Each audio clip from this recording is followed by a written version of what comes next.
Existem vinganças que levam meses. Outras, anos.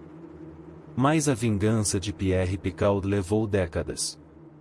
E foi tão meticulosa, tão perfeitamente executada, tão devastadora, que se tornou a inspiração para a maior história de vingança já escrita na literatura mundial.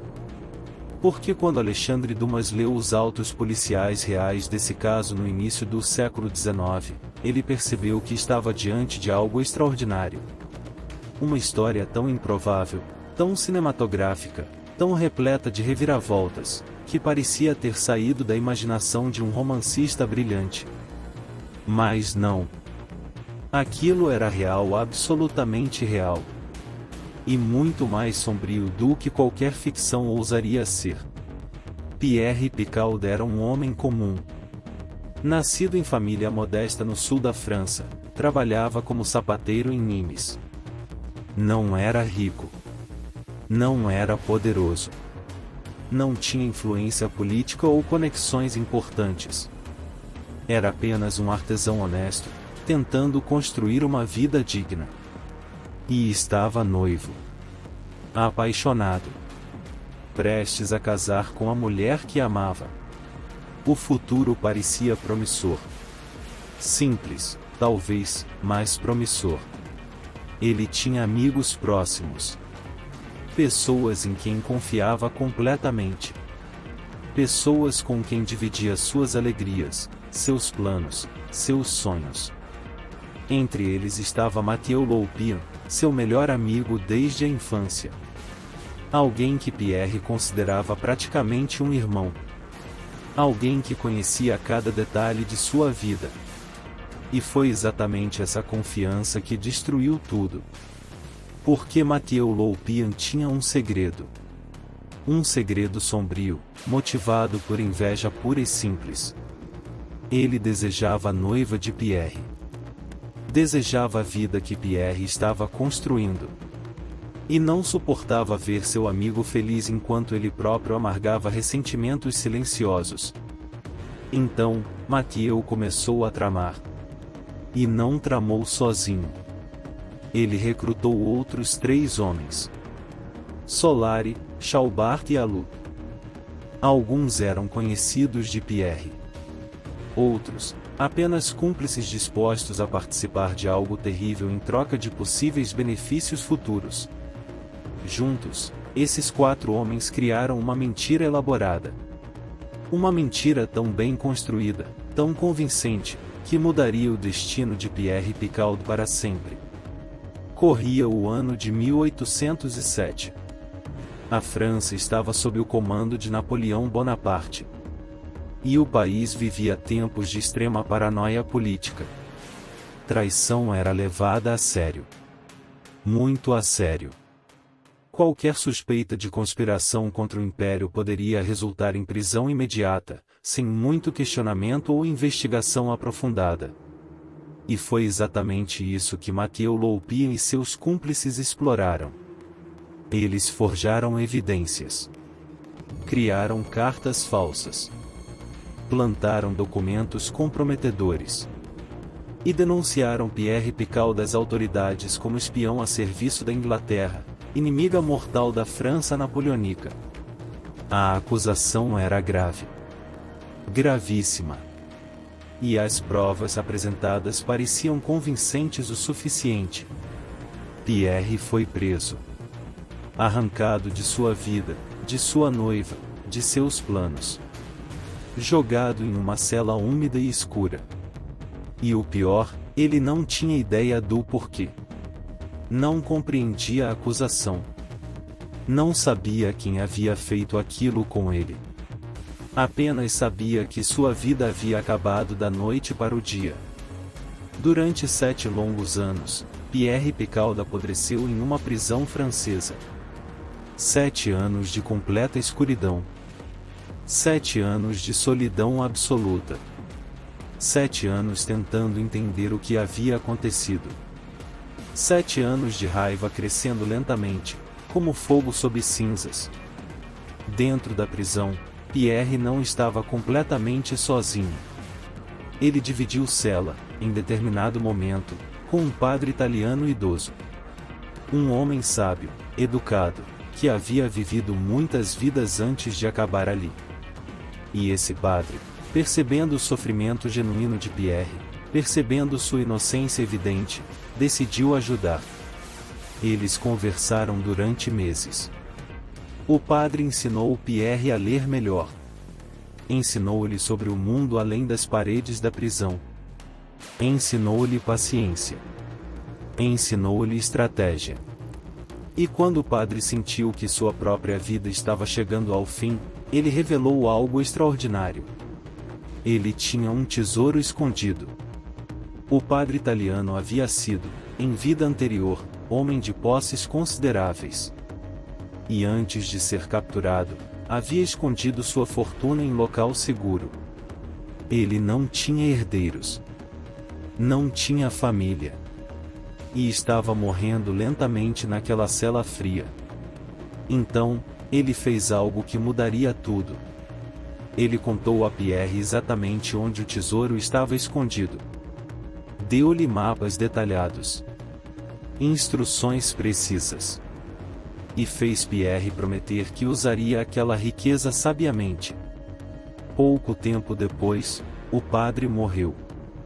E Pierre Picaud ficou ali, trancado naquela cela, segurando um segredo que poderia transformar completamente sua vida. Se ele conseguisse sair. Se conseguisse sobreviver. Se conseguisse alcançar aquele tesouro. Em 1814, 7 anos após sua prisão injusta, as coisas mudaram drasticamente na França. Napoleão caiu. O regime mudou. E muitos prisioneiros políticos foram liberados em uma anistia geral. Pierre Picaud estava entre eles. Ele saiu da prisão um homem completamente diferente. Magro. Marcado. Envelhecido prematuramente. Mais vivo. E mais importante, livre. A primeira coisa que Pierre fez foi investigar. Precisava entender o que havia acontecido. Quem havia destruído sua vida. E por quê? Levou tempo. Mas eventualmente, a verdade veio à tona. Através de conversas cuidadosas, investigação paciente e alguns subornos estratégicos, Pierre descobriu tudo. Mathieu Loupian. Solari. Chaubard. Alu. 4 nomes. 4 homens. 4 traidores que haviam roubado 7 anos de sua vida por pura inveja e maldade. E Pierre sentiu a raiva explodir dentro dele como nunca antes. Mas ele não agiu impulsivamente. Ele se lembrou dos ensinamentos do padre italiano. Paciência. E estratégia. Planejamento meticuloso. Ele viajou até o local indicado nos mapas. E encontrou o tesouro exatamente onde o padre havia dito. Era real, completamente real, moedas de ouro. Joias. Valores consideráveis. Riqueza suficiente para viver confortavelmente pelo resto da vida. Mas Pierre Picaud não queria conforto. Ele queria vingança. E com aquela fortuna em mãos, ele começou a planejar a destruição mais elaborada, mais paciente, mais devastadora que alguém já executou na história real. Pierre desapareceu completamente. Mudou de nome. Mudou de aparência. Deixou crescer a barba. Mudou a forma de se vestir. Tornou-se irreconhecível. E começou a estudar seus alvos. Um por um. Aprendeu tudo sobre eles. Onde moravam. O que faziam. Quem eram suas famílias. Quais eram suas fraquezas. Seus medos. Seus segredos. E então, lentamente, começou a agir. O primeiro alvo foi Solari. Pierre descobriu que ele havia se tornado comerciante. tinha negócios razoavelmente prósperos. Uma família. Reputação estabelecida na comunidade. Pierre infiltrou-se no círculo social de Solari usando sua nova identidade. Tornou-se seu amigo. Ganhou sua confiança. E então começou a sabotar seus negócios de dentro. Pequenos erros aqui. Informações vazadas ali. Acordos desfeitos. Fornecedores perdidos. Levou tempo. Mas eventualmente, Solari faliu completamente. Perdeu tudo. Sua empresa. Sua casa. Sua reputação. E Pierre assistiu de longe, sem revelar quem realmente era. Mas não parou por aí. Porque falência financeira não era suficiente. Pierre queria destruição total. Ele começou a espalhar rumores cuidadosamente elaborados sobre Solari. Rumores sobre desonestidade. Sobre trapaças comerciais. Sobre dívidas não pagas. A reputação de Solari, já abalada pela falência, foi completamente destruída. Ninguém mais confiava nele. Ninguém mais queria fazer negócios com ele. Ele se tornou pária social. E então, quando Solari estava no fundo do poço, completamente quebrado financeira e emocionalmente, Pierre revelou quem ele realmente era. Imagine a cena. Imagine Solari, sentado em algum quarto miserável, quando um homem que ele conhecia como amigo remove o disfarce e mostra seu verdadeiro rosto. Pierre Picaud. O homem que ele havia traído anos atrás. O homem que ele acreditava estar destruído para sempre. Mas ali estava ele. Rico. Poderoso. Vitorioso. E Solari entendeu, naquele momento horrível, que tudo que havia acontecido com ele não foi coincidência. Foi vingança meticulosamente planejada. Solari morreu pouco tempo depois, completamente arruinado e desesperado. Alguns dizem que foi suicídio. Outros, que foi simplesmente o peso do desespero que destruiu sua saúde. E Pierre Picaud passou para o próximo nome da lista. Chaubart foi o segundo. E a destruição dele seguiu padrão similar, mas com variações cruéis. Pierre descobriu que Chaubart tinha filhos. E decidiu usar isso contra ele. Ele começou a interferir nos casamentos arranjados dos filhos. Sabotou oportunidades de negócios familiares. Criou escândalos sociais que mancharam o nome da família inteira. Chaubart assistiu impotente enquanto tudo que havia construído desmoronava. Sua fortuna desapareceu. Seus filhos foram socialmente rejeitados. Sua esposa o abandonou, incapaz de suportar a vergonha.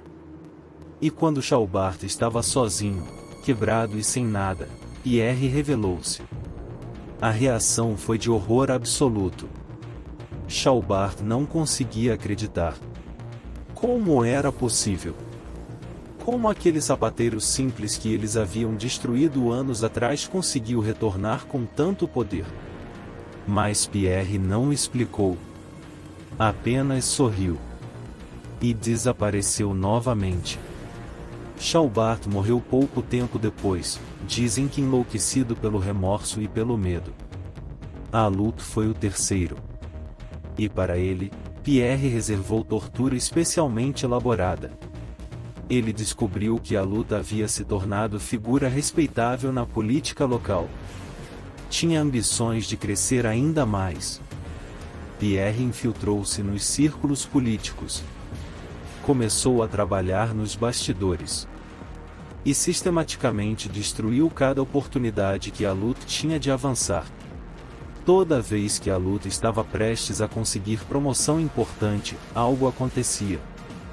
Documentos desapareciam. Escândalos surgiam. Acusações eram feitas.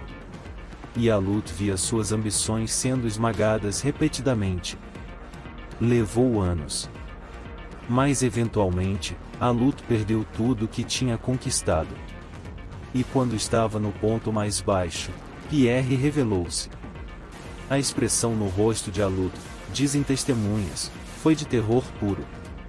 Ele implorou perdão.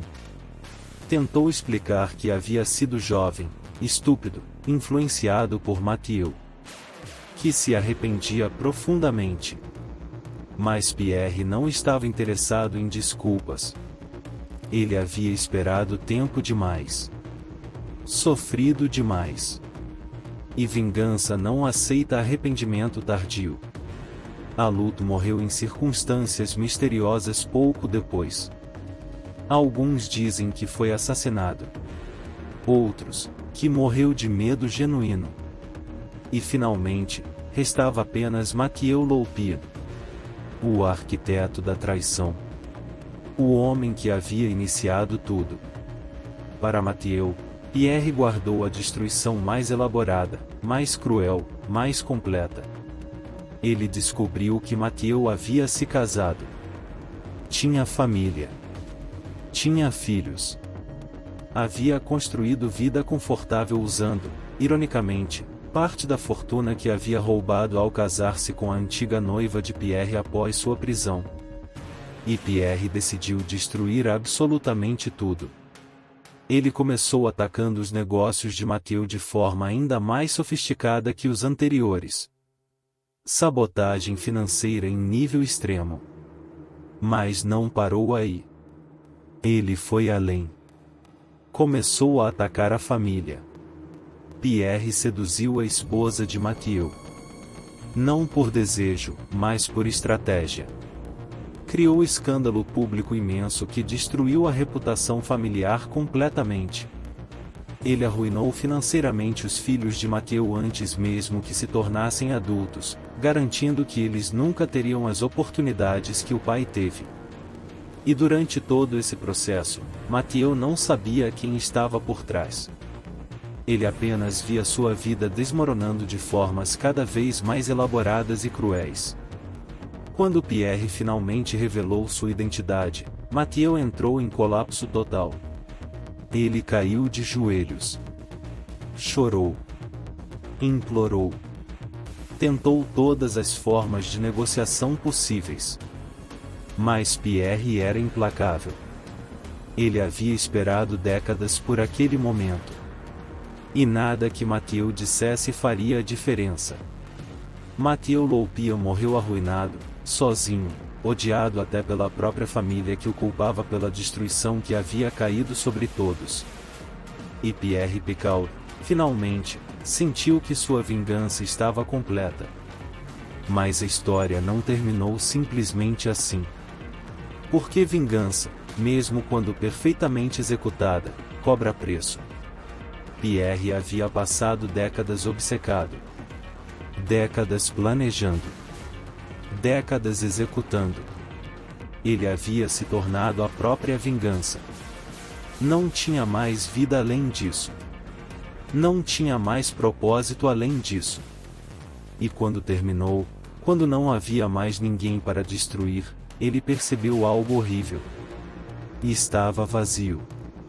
Completamente vazio. As autoridades eventualmente começaram a investigar as mortes suspeitas. E embora Pierre tivesse sido extremamente cuidadoso, eventualmente pistas foram encontradas. Testemunhas começaram a conectar pontos. E o caso chegou aos tribunais. Os autos policiais detalhavam tudo. A prisão injusta de Pierre. Os 7 anos perdidos. O tesouro do padre italiano. E a vingança meticulosa que se seguiu. Era história extraordinária. Perturbadora. Fascinante. E foi exatamente esse processo criminal que chegou às mãos de Alexandre Dumas anos mais tarde. Dumas estava procurando inspiração para novo romance. E quando leu os documentos do caso Picard, ficou absolutamente fascinado. Ali estava tudo o que uma grande história precisava. Injustiça brutal. Prisão inesperada. Tesouro escondido. E vingança elaborada durante décadas. Mas Dumas era escritor brilhante. Ele percebeu que precisava transformar aquela história real em algo ainda maior. Algo mais épico. Algo que tocasse o coração dos leitores de forma profunda. Então ele pegou a estrutura da história de Pierre Picaud e recriou completamente. Mudou nomes. Mudou locais. Adicionou elementos românticos. Desenvolveu personagens complexos.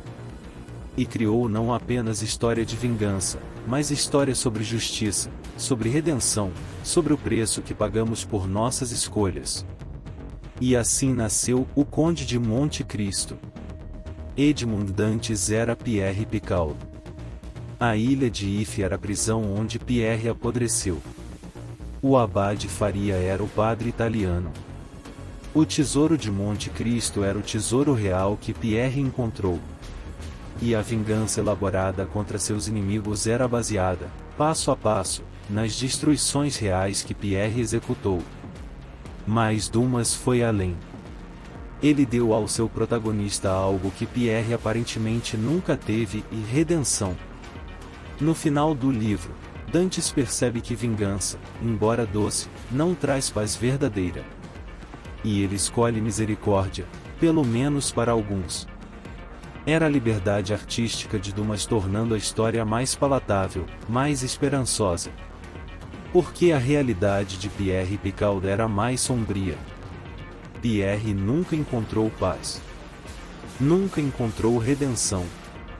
Ele simplesmente se consumiu na própria vingança até não sobrar nada. O Conde de Monte Cristo se tornou um dos maiores sucessos literários de todos os tempos. Traduzido para dezenas de idiomas. Adaptado incontáveis vezes para cinema, teatro, televisão. Considerado obra-prima absoluta da literatura mundial. E a ironia é que pouquíssimas pessoas sabem que aquela história épica foi baseada em caso real.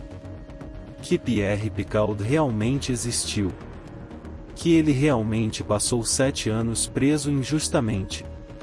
Que ele realmente encontrou um tesouro. E que ele realmente passou décadas destruindo, um por um, todos aqueles que o haviam traído.